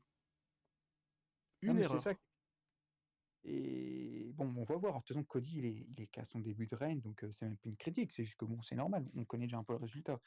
Et, et j'espère que d'ailleurs, on en parlera dans le main event, mais j'espère que ça va pas faire la même avec Gunther, parce que ça ferait un peu chier d'avoir 2 règnes, de encore on se repasse pour un an. Bon, voilà. Mais voilà, non, j'ai mis un 4 moi. Parce que pareil, je suis exactement comme toi, Vincent, je suis resté sur ma faim. Je m'attendais à. Genre, c'était un peu anticlimatique, le finish. Hop, un crossroads, tu t'attendais à un peu plus, quoi, même. Et non, juste un crossroads, c'est la victoire, quoi. Euh, je Après, pense c'était que le troisième quand même, donc. oui, c'est vrai, c'est vrai. Non, mais oui, c'est vrai. Il a fait 2 crossroads, le contré stunner, kick out, et après, il fait son swanton qui est contré, et là, il y a le crossroad. C'est vrai, t'as raison. Mais peut-être un kick out de plus aurait été génial, je pense, vraiment. Mais ouais, 26 minutes, hein, tu dis, c'est fou, on dirait pas. On dirait pas, moi j'aurais dit 18 minutes, tu vois, à peu près. Et non, Donc, 26. donc ouais, ouais. D'ailleurs, très bon clip aussi, hein. J'ai bien aimé le clip là, un peu en mode film. Le début pour présenter le Bash in Berlin, là, c'était pas mal. Ouais, non, c'était cool. Et qu'est-ce que je voulais dire de plus dedans? Bah, logiquement, la suite, c'est Solo Sikoa. Il avait dit dans une Ah oui, vignette que ce soit Owens ou Cody, je prends le gagnant. oui, c'est vrai. J'étais en mode, mais PTDR, t'es qui? Oui, c'est vrai, t'es qui? Arrête, Solo, t'as perdu, c'est bon, on passe à la suite. Oui, t'as mis out Jimmy Uso. Oui, t'as mis out Paul Heyman. Oui, t'as mis out Roman Reigns. Bon, il a juste pris un congé de 2 semaines, hein, c'est tout, hein. On va se calmer. C'est ça, hein. Donc, Bah d'ailleurs, tiens, voilà. Oui. Roman, il revient quand, tu penses? Ouais, je pense qu'il Bientôt? revient vendredi, hein. Ah ouais, tu penses que là? Ouais. Ouais, je pense qu'il revient vendredi, hein. Ça fait une semaine et Parce demie que, qu'il est absent. Y a moyen, hein. parce que là, son prochain match, ce sera les séries. Oui, oui, si on suit la construction des 5 matchs par show, oui, ça devrait être les séries. Ok. Bah, logiquement, là, on a quoi? On a septembre, octobre, novembre. On a 3 mois pour booker le retour de Jimmy, l'alliance de Jay et le Wargame. Ouais. Ça va être Et chaud, hein. Samy. Et Samy. Ouais, mais même si peut-être Samy va être occupé avec l'Allemagne, hein. Hein. Tu penses Bon. pas que ce sera un one-shot pour Bad Blood et Bob? Ah, si, quand même. Oui, si, que ça sera un one-shot. Mais même, et encore, s'il a son shot, hein. C'est pas sûr, hein. Oui, déjà, oui, parce que c'est C'est vrai pas qu'il sûr. est...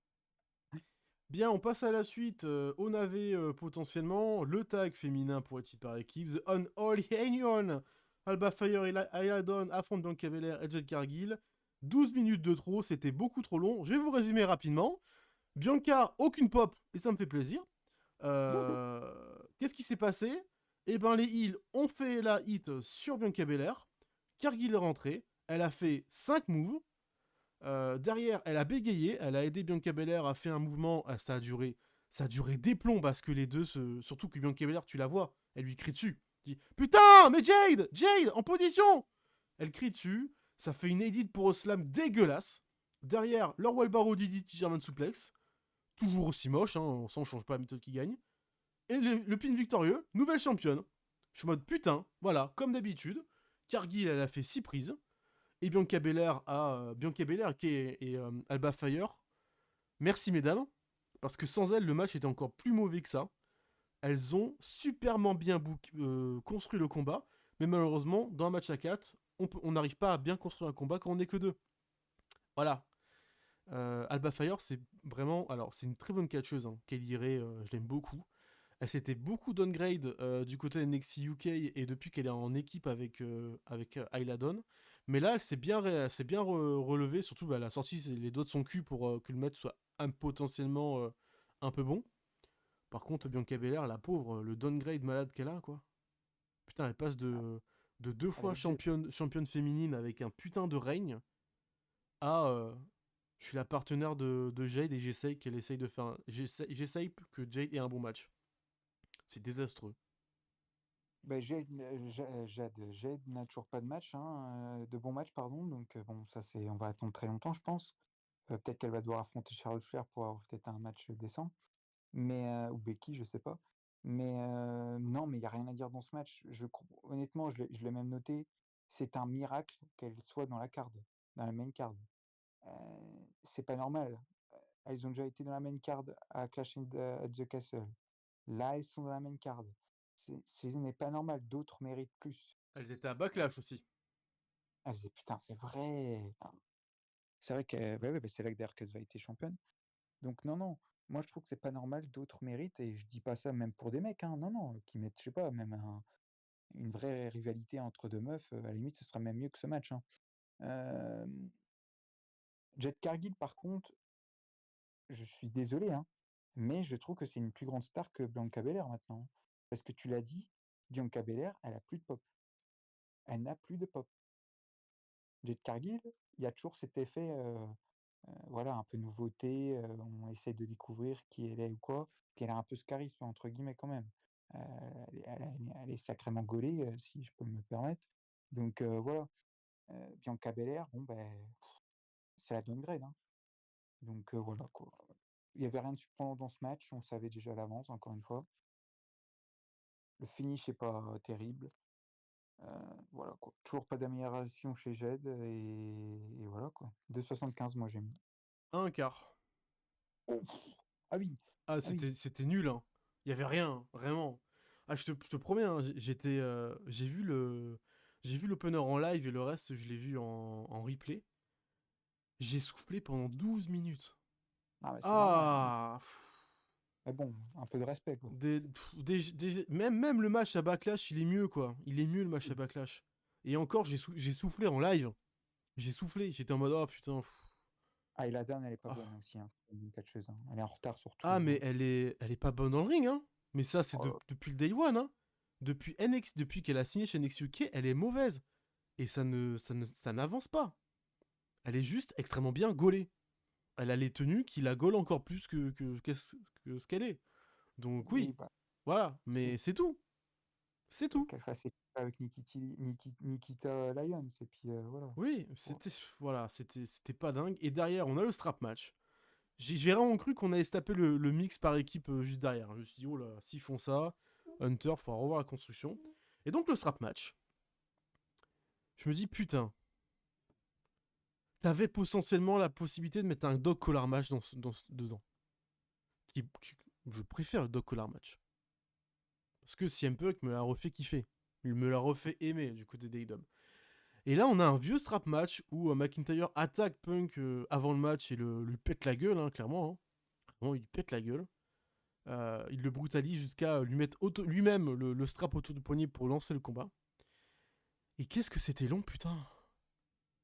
19 minutes 15. Qu'est-ce que c'était long. Bah, pour vous dire, il n'y a pas grand-chose, quoi. Il n'y a pas grand-chose. Il y a du strap. Il n'y a même pas de vraie utilisation de la stipu, quoi. Genre rouler avec surgery pour empêcher l'adversaire de taper le coin, étrangler dans les cordes avec le strap l'adversaire, ce qu'avait fait Punk et face à Umaga en 2009 par exemple. Il y avait eu ce spot là, où il y avait un étranglement. Là, même pas ça.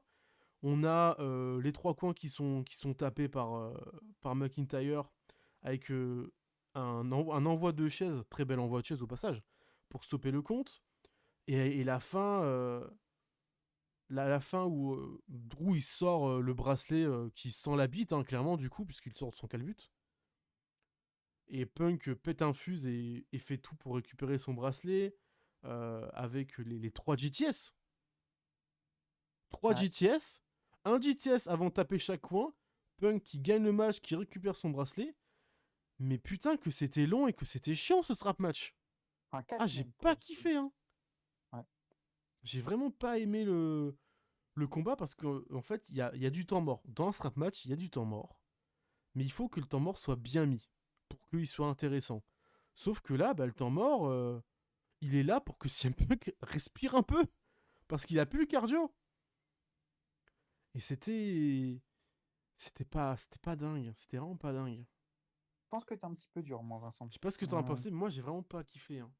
Ah ouais, t'as pas kiffé? Ben oui, enfin, j'ai bien compris ce que tu dis, mais moi, je- sur le cardio, je pense que t'es dur, en fait. Autant, c'est vrai que le match, il est un peu, je sais pas si on peut dire ennuyant, parce que, bon, en fait, il se passe toujours la même chose. Il y a eu toujours la même chose. Bon, quand ils ont été à l'extérieur, c'était un peu plus divertissant, mais sinon, dans le ring, c'est toujours la même chose. Il y a eu le spot qui était un petit peu pas ridicule, mais tu sais, où tu as Drew qui soulève CM Punk, et il va dans chaque coin, et il se retourne pour qu'il tape aussi, pour que Punk tape dans les coins en même temps, et en mode Drew, il l'a pas vu. Bon, ça, c'était un peu burlesque, je trouve. Mais je pense que vraiment, sur le cardio, t'es dur, Vincent. Parce que, bon, on rappelle, c'est son deuxième match depuis qu'il est chez VE, sans compter le Rumble. Euh, Moi, je pense vraiment qu'il a le cardio, honnêtement. Là, c'était quoi, 19 minutes, t'as dit? Bon, c'était pas un gros rythme. En fait, je pense que tu dis ça parce que Punk aussi, tu le vois, sa gueule, il est marqué. Mais je pense que ça, il sera marqué tout le temps, même chez E-Dub, où il avait un peu plus de cardio, il était marqué aussi à chaque fin de match. Bon, en même temps, il y avait plus de sang aussi, donc forcément, c'était plus marquant. Mais, mais non, moi enfin, si, je peux dire que j'ai bien aimé le match. J'ai pas non plus, j'étais pas en mode: «Oh my god, oh ça y est, CM Punk best in the world, oh le match de fou». Non, non.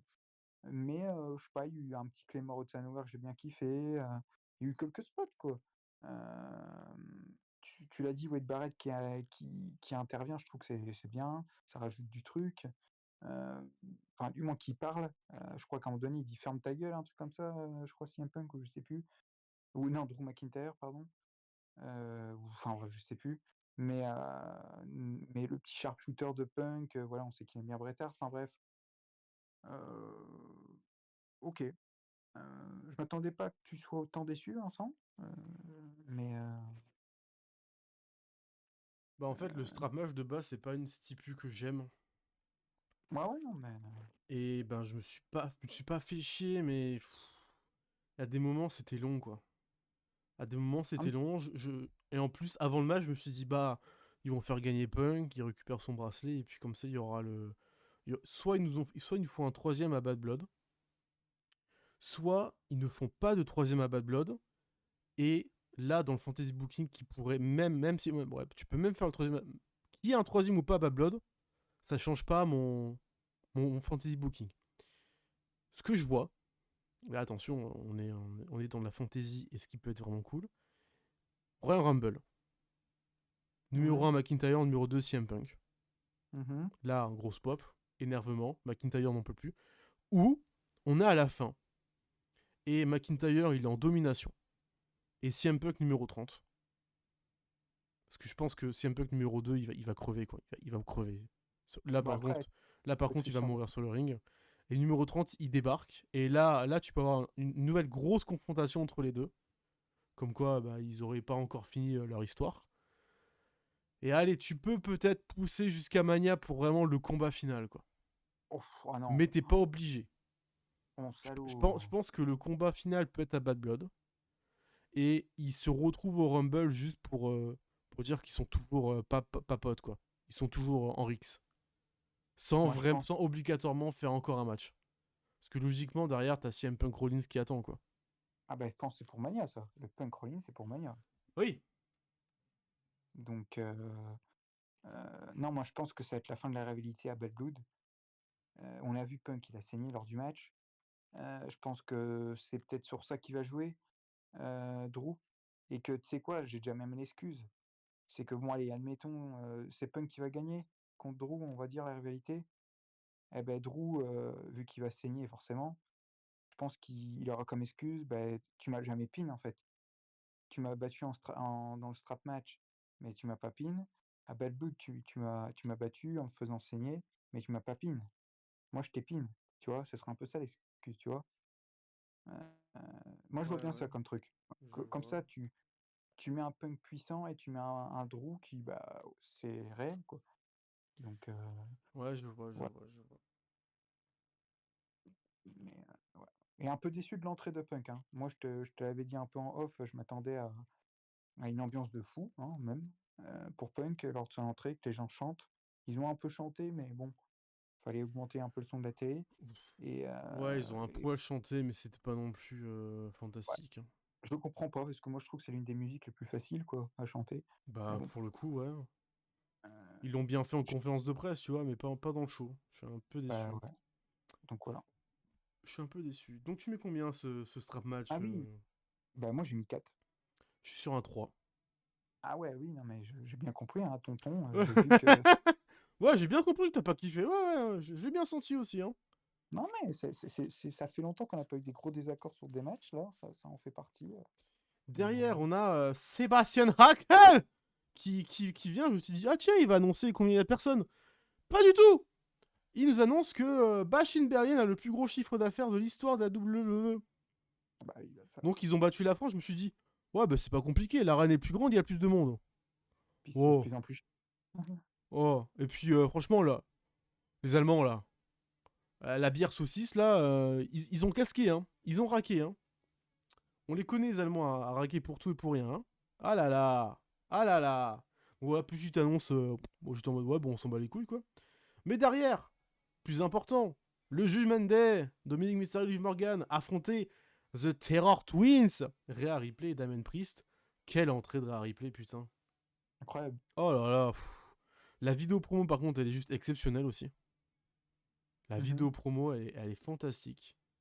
Et tu vois, ce genre de match, c'est mon petit kiff, tu vois. C'est mon petit plaisir. Genre, c'est juste Ripley et Dominique. Enfin, Ripley, peut-être. Ah oui, Ripley tu peux pas et Damien qui juste brutalisent Dominique et Liv Morgan. Et genre, ouais, le booking, c'est juste ça, c'est on les brutalise, on leur marche dessus. Et moi, juste ça, ça me fait kiffer. On pouvait rester dessus. Voilà. Les heals, ils vont tenter de faire des coups en triche dans le dos dans le dos du public. Non, c'est compliqué. Dans le dos de l'arbitre.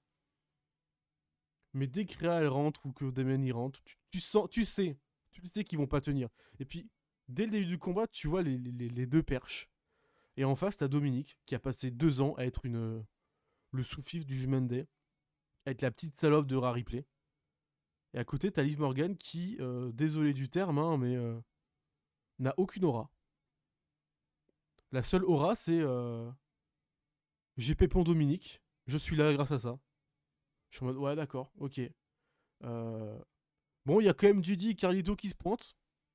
Bon, ils se font péter la gueule parce que c'est rigolo. Et puis, t'as Finn Balor qui se pointe. Finn Balor, hein. On rappelle, hein. Pas de leader, pas d'ego, hein. On rappelle, hein. C'est quand même bizarre, c'est lui qui donne les ordres, hein. ouais. Mais y a pas de leader, hein. Y a pas de leader. Mais c'est Finn Balor qui dit quoi faire à Dominique, qui dit à Liv Morgan quoi faire, qui dit à Didi d'aller attaquer. Et en plus, Taro, il prend pas le pin. Pas de leader, hein, à Skip, hein.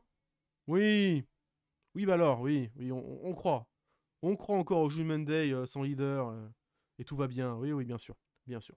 Bon, au final, sans surprise, Liv Morgan se prend un gros boîte de dans la gueule comme on l'aime, hein. Ça, c'était un bon kiff, hein, puisque Dominique a tenté de faire mal à Damien, mais Damien l'a enculé sur la table, on va dire les termes, hein. Il l'a enculé sur la table, avec une belle lariate, hein, on peut le dire. Balor n'est pas passé à la casserole, malheureusement. Et Liv Morgan qui se relève, avec Ripley derrière, avec un grand sourire. Et je suis en mode, oh putain, elle est morte. Le headbutt, le riptide, et le compte de 3 en mode, je t'encule, mais au sens Et littéral, quoi. Vraiment. Y a pas juste. C'est juste une expression, non. C'est au sens littéral. Victoire des jumeaux de la terreur. Putain, en français, ça claque pas, hein. Vraiment. Rhea Ripley aura certainement un title shot, hein, puisqu'elle a pin la championne. Et un plaisir malsain que j'adore. Voilà.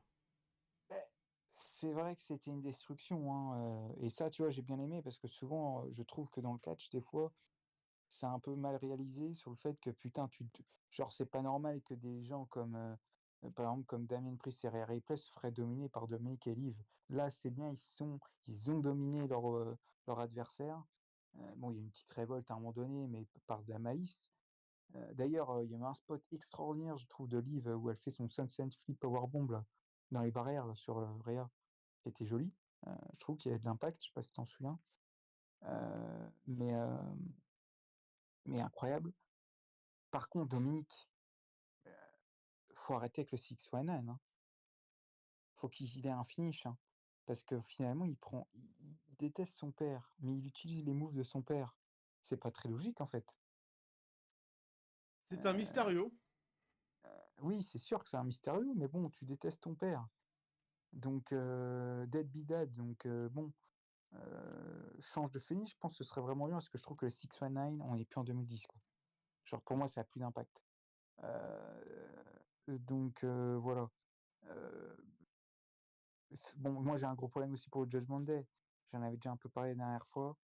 Je leur donne une dernière chance pour, Bad Blood, on va voir le booking, hein. Mais, moi, je veux un Judgment Day puissant. Alors, je me doute maintenant, vu qu'il y a plus Damien Priest et heu et Rhea Ripley, ça va être compliqué. Mais alors faites un Judgment Day alors avec un immense Je t'ai Finn dit que Balor. c'est un Judgment Day Wish. Non, mais c'est clair que pour le moment, c'est ça. Mais Finn Balor, s'il vous plaît, mettez-le puissant alors. Je m'en fous des autres. Mais mettez Finn Balor en gros leader et je sais pas, qui gagne des matchs. Parce que j'en ai ras le cul de le voir se faire humilier, en fait. Vraiment, c'est insupportable. Donc bon, j'ai hâte de voir le booking là pour les 3-4 prochaines semaines. On risque d'avoir un Finn Balor contre Damien Priest à Bad Blood. Ça va être intéressant. Peut-être Hell in a Cell match, hein, peut-être. Et puis voilà, ouais, le finish était bien, le headbutt et le riptide, vraiment lourd. Heu, j'ai mis un 3,5 moi, voilà. Et toi? Pareil, Alors, on est d'accord. pour une fois, on va te dire, MDR. Ouais, Pour une fois. Et on va déjà passer au main event. Putain, ça va vite, hein, cette review là. Quand on n'a pas grand chose finalement à raconter. J'avais même pas passé la vignette du Mixed Tag Team, désolé. Allez, on bah, là, passe il y la a un vignette du truc là, World. Et là, il y a quelque chose, beaucoup de choses à dire parce qu'il me semble que il a été bien saccagé ce match sur Cage Match. non, mais les gens, oui, non, mais alors là, gros coup de gueule, oui, vas-y, fais ton Mais, truc. mais il y Je a. Ah non, ça a bien remonté. Ça a bien remonté au niveau de ah, 7,95, mais ça méritait quand même un peu mieux. Alors, on est sur quand même 34 minutes 24. C'est très non, long. Ok. L'entrée d'Orton. Alors là, une pépite. Déjà, caméra serrée au niveau de la rampe. J'ai même pas parlé de la stage, hein, mais un peu une stage un peu facile. Hein, un peu facile, mais qui fonctionne bien. On a Orton qui débarque avec les flashs qui vraiment tapent dans la gueule à chaque moment où la musique il doit avoir les flashs, donc c'est ultra kiffant.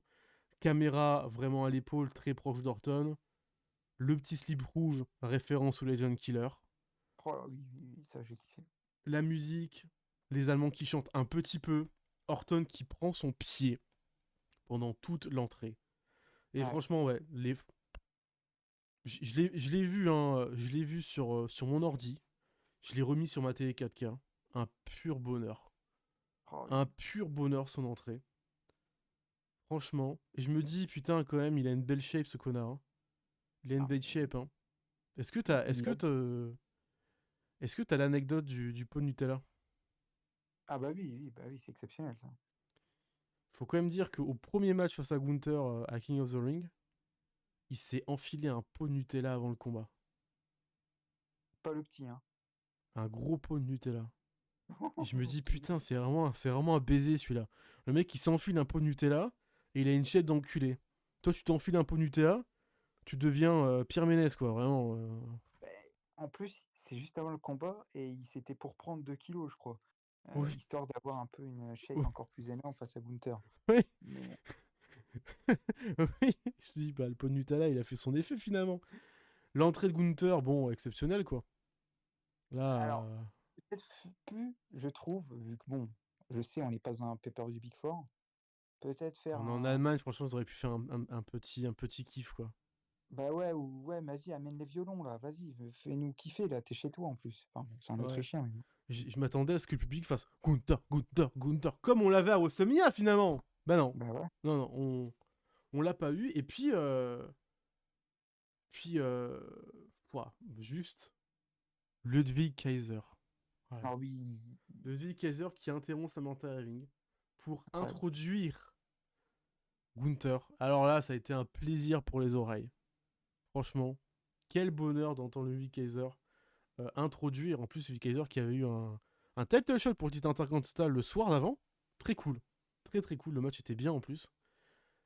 Très très belle introduction. Derrière le match, avec une Ola. Alors ça, si on m'avait dit un jour qu'il y aurait une Ola dans un match de Randy Orton, et si on m'avait dit que Randy Orton ferait la Ola aussi, du coup, Incroyable. Orton qui sort du match, il voit le public faire... Il comprend pas. Il comprend pas. Tu sens que les Américains, ils savent pas ce que c'est de faire une Ola. Ah, ils sont Ça, nuls. la Ola, tu vois, c'est un truc d'Européen. C'est un truc d'Espagnol, ça, de faire une Ola. Les Allemands, ils la font. Et Orton, il est en mode, mais qu'est-ce qu'ils font, ces blaireaux, là? Attends, mais en plus, ils se suivent. Putain, mais en plus, ils sont synchro. Il fait la Ola, il fait, ouais! Et il part en fou Ouais. rire. Et il part en fou rire, et je suis en mode, putain, voilà, il est sorti du match. À tout moment, il sort le pot de Nutella, il en mange un petit coup au passage. Je suis en mode, ah ouais, d'accord. On est à ce Eh, on niveau-là. peut... Moi, j'adore Orton, hein. Mais quand il rigole, on dirait un gros béné, hein. Avec son sourire, là, on voit plus trop ses dents, là. C'est vraiment... Ah non, mais il est fantastique. Et le match, alors, beaucoup de personnes ont pas kiffé. Moi, j'ai beaucoup aimé. Alors, c'est un match qu'on appelle un King Road. Donc, un King Road, je sais pas si tu ce que c'est ce type de booking ou pas. Est-ce que tu as la ref? Non, dis-moi. Pas du tout. King Road, c'est un style de booking très très japonais. C'est Mhm. les matchs très longs que tu peux voir chez New Japan en main event qui durent 30-40 minutes.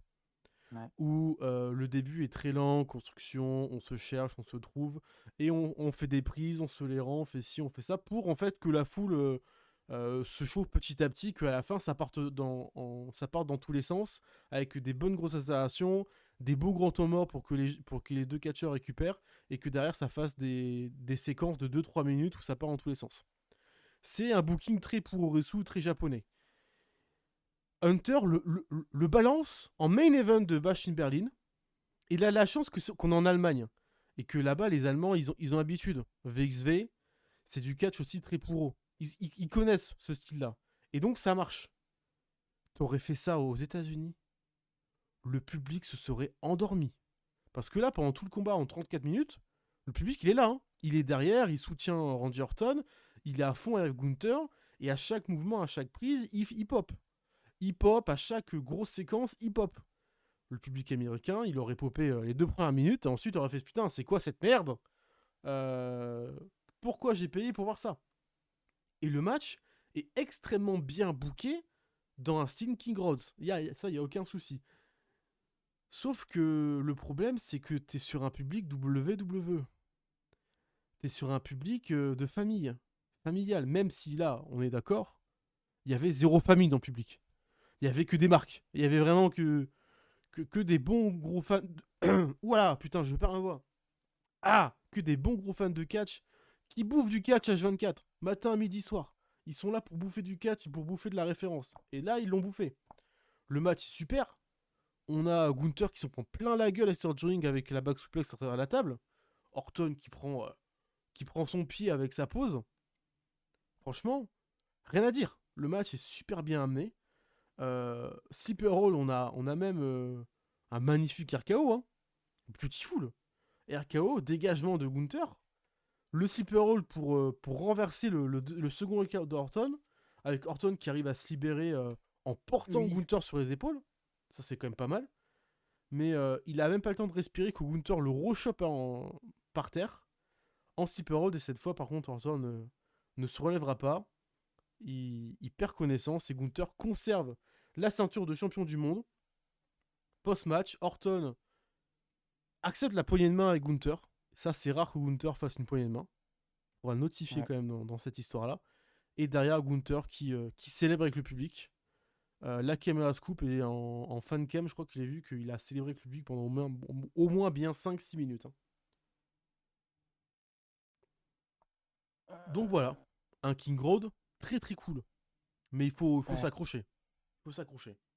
Bah, c'est sûr que les 10 premières minutes, c'était surtout avec la foule, et de toute façon, enfin, je veux dire, celui qui a regardé le match, il se doutait bien que Orton contre Gunther, ça n'allait pas aller dans les airs quand même et que ça allait pas aller, à fond dans toutes les 2 minutes. Tu te doutais bien que déjà que les 5-10 premières minutes, ça va être lent, et que ça va «s'accélérer» entre guillemets au fur et à mesure. Donc voilà, heu, le RKO de Nowhere, le premier est incroyable, je trouve, d'Orton, vraiment. Heu Après bon, ça a duré combien de temps tu dit? 34-24. C'est fou, hein? Quand j'y pense, c'est vrai que c'est fou. Heu, Orton, il est dans la meilleure, shape de sa vie, il a dit. Il se sent, meilleur que jamais. Donc en fait, il s'est repris encore des spots sur le dos, hein, on l'a vu. Mais bon, j'ai l'impression que ça a l'air d'aller. Si les gens ont un peu peur peut-être en regardant les matchs d'Orton et que ils arrivent pas à trop à regarder ou ils pensent tout de suite à ça et qu'ils sont pas dans le match, bon, bah, écoutez, heu, c'est tout. Mais mais Gunther a peut-être pas fait son meilleur match. Heu, c'est peut-être aussi pour ça que les gens ont pas mis une grosse note, mais moi je trouve que c'était un match plaisant en fait. Vraiment, j'ai kiffé moi. Du début à la fin, c'est-à-dire du début des entrées à la fin où Gunther célèbre avec le public quoi. Où il parle en allemand avec au micro de Cathy Kelly. Heu, non vraiment c'était très bien. Moi je suis pas déçu que Orton oui, parce que ça fait un peu la polémique. Orton a perdu. Ben moi ça me dérange pas. Il perd face à Gunther, l'un des meilleurs catcheurs au monde. Heu, il y a aucun souci. Sachant qu'en plus il abandonne même pas en fait. Il s'est même pas pris un tombé. C'est juste qu'il a perdu connaissance, parce que bon, Gunther ça a duré quoi? 2 minutes à peu près quand même sa slipper. Parce qu'il l'a contré, il l'a repris, il est tombé au sol, il l'a repris en mode Undertaker qui ressurgit de nulle part. Moi je trouve que c'est un très bon finish. Il y a eu du suspense, voilà, ça me fait chier bien sûr parce que j'aurais kiffé qu'Orton gagne. Mais voilà quoi. À la fin, je me dis: «Putain, va aller falloir le chercher, hein, cet arrêt, hein, de Gunther, hein». Vraiment, hein. Je sais pas ça va être qui, je pense toujours à cette théorie que ça sera un cash-in, mais voilà, hein. Bah, à part un cash-in, je vois pas, hein. Bah, c'est impossible. Cody, bon, bah, il est à SmackDown, donc ce sera pas Cody qui va battre Gunther et du coup à Raw, tu Sami Zayn, oui, ça pourrait être Sami Zayn concrètement vu que c'est il y a que lui qui l'a battu cette année. Mais bon, Sami, il y a l'expression «jamais 203», mais là, il y a pas il y a l'expression «jamais 102», ça n'existe pas, hein. Donc bon, moi je sais pas, on verra bien, mais ouais. 4,25 moi j'ai mis ce match. Ok, moi je suis plus sur un 4 pour le combat. Ah bah, Ouais, ouais, ça non, Non, ça m'a bien emballé, mais après, tu vois, c'est le genre de combat chez New Japan où je reste aussi sur du 4. Je monte pas ouais, plus bah, ça haut parce qu'il n'y a pas bonne eu note. de. Il n'y a pas eu le sursaut à la fin du match où on part un peu plus dans des grosses séquences. Ah On ouais, est resté un peu bloqué très, très bas en termes de. Pas en termes de catch, hein, mais en termes de séquences. Et ça fonctionne très bien. Orton, comme tu l'as dit, le King Road, hein, c'est son style, hein. C'est un style très lent.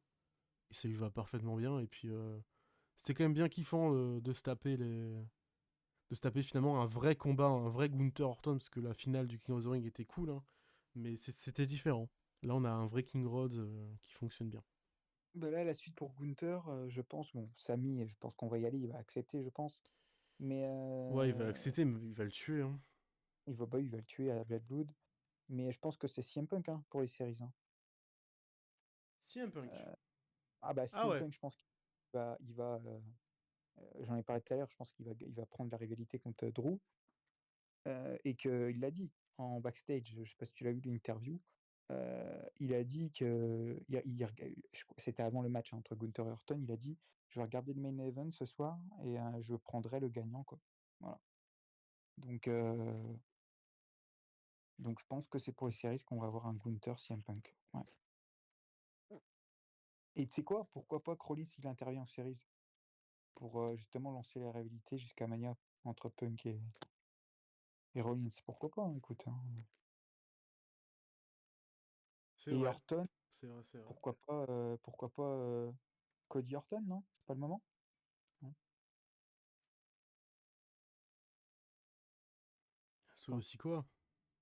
Ouais, mais il y a Solo, mais moi je pense que enfin, je ne revois pas nous refaire encore un Cody contre Solo, hein.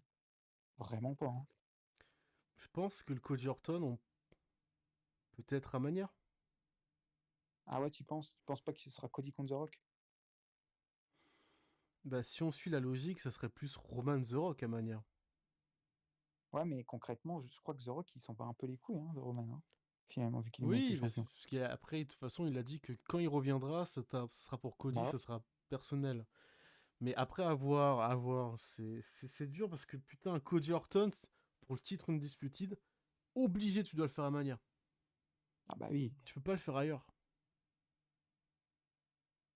mais Donc c'est compliqué à dire.